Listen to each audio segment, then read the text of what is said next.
For 3 months straight, my Saturday mornings followed the same predictable arc. I'd wake up, start the coffee maker, and before the first cup finished brewing, bass-heavy music would start rattling the windows from next door. Karen, my neighbor, fellow homeowner, and apparently the unofficial entertainment director of our quiet Texas cul-de-sac, was hosting another pool party. Inflatable flamingos drifting across her water, cars lining both sides of the street, sometimes blocking driveways that weren't hers to block. Strangers treating our residential neighborhood like a rented vacation property for the weekend. By Sunday morning, I'd find the evidence in my own backyard. Red cups, deflated balloons, food wrappers that had somehow migrated over the fence line during the previous night's festivities. Cleanup that I never signed up for, courtesy of a party I was never invited to. Here's the part that made it especially frustrating. Karen sat on the HOA board, the same organization that sent residents notices about mailbox positioning and approved paint colors apparently had no opinion about its own board member hosting unlimited weekly gatherings that spilled noise, traffic, and litter onto neighboring properties. When I raised it with her directly, she smiled the specific smile of someone who has decided in advance that your concern doesn't merit a real response, and told me her gatherings promoted community spirit. According to her, nothing she was doing technically violated HOA policy, so the rest of us should simply adjust. I decided, instead of arguing about her interpretation of the rules, to become the person in the neighborhood who actually understood them better than anyone else, including the board members enforcing them. I spent several evenings working through the HOA bylaws, county noise ordinances, parking regulations, and occupancy limits page by page. What I found surprised me. Large private gatherings were entirely legal under county rules, provided they respected designated quiet hours, complied with parking requirements, and stayed within reasonable occupancy guidelines. The regulations weren't designed to prevent gatherings. They were designed to make sure gatherings didn't make life miserable for everyone living nearby, which was, coincidentally, exactly the problem I've been having with Karen's events. I wasn't planning anything yet. I was just collecting information, the way you do when you're tired of losing arguments to someone who's never actually read the documents she keeps citing. The idea arrived sideways, the way good ideas often do. At our county agricultural fair a few weeks later, I struck up a conversation with several members of the local Hog Farmers Association. Genuinely friendly, knowledgeable people gearing up for their annual regional meeting.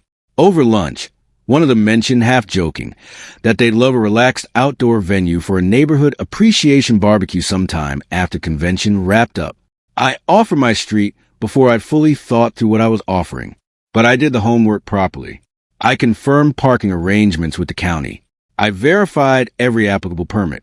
I built the entire event around full compliance with the same regulations Karen had spent months invoking selectively. This wasn't about retaliation. I wanted to demonstrate, concretely, that a neighborhood gathering could be genuinely enjoyable without making anyone else's weekend worse. The invitations went out describing a family-friendly agricultural appreciation day, barbecue, educational displays, local vendors, conversations with working farmers. Open to the whole street. Kids welcome. Saturday morning arrived, and instead of subwoofers and strangers' cars blocking driveways, our street filled with clean pickup trucks, friendly volunteers in press shirts, and families setting up lawn chairs along the curb. The farmers poured fresh coffee, fielded questions about modern agriculture with genuine patience, and turned what could have been a niche event into something the whole neighborhood actually wanted to attend. Kids wandered through educational displays about where food comes from. Adults sampled some of the best barbecue most of them had ever had in a residential driveway. Neighbors who'd lived next to each other for years and never exchanged more than a wave found themselves at the same picnic table, actually talking. Karen looked over the fence expecting, I assume, some version of chaos she could report to the rest of the board. What she found instead was a calm, organized, genuinely warm community event.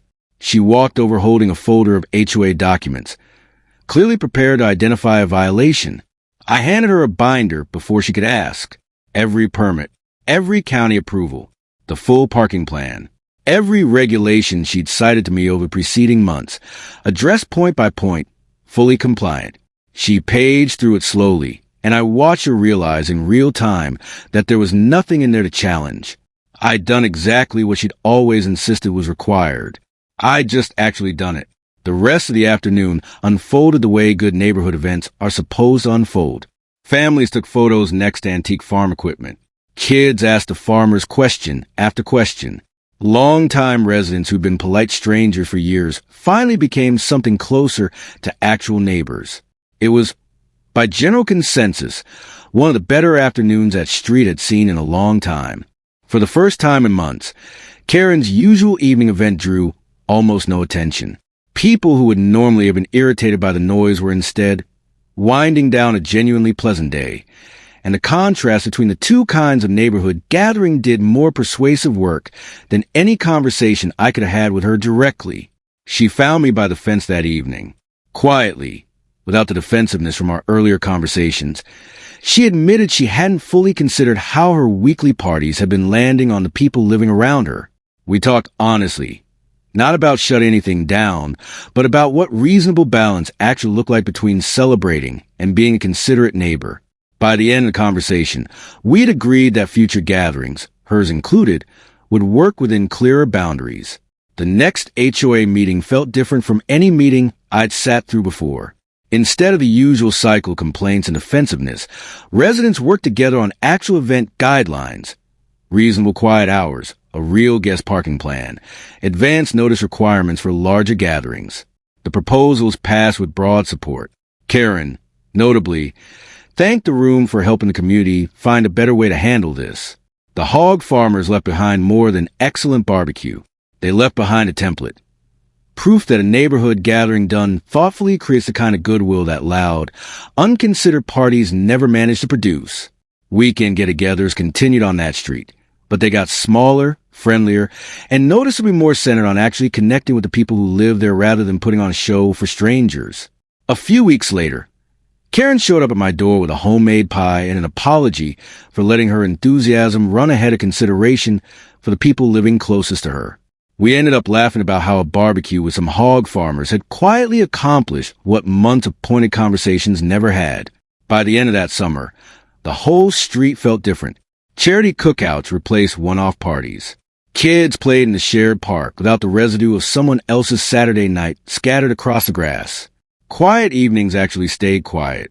Looking back, the real win wasn't proving Karen wrong, even though technically I had. It was proving that most neighborhood conflicts don't actually need a winner and a loser. They need someone willing to do the homework, build something better instead of just complaining about what's broken, and let the contrast speak for itself. Nobody lost anything in the end. The whole street just got a little better at being neighbors.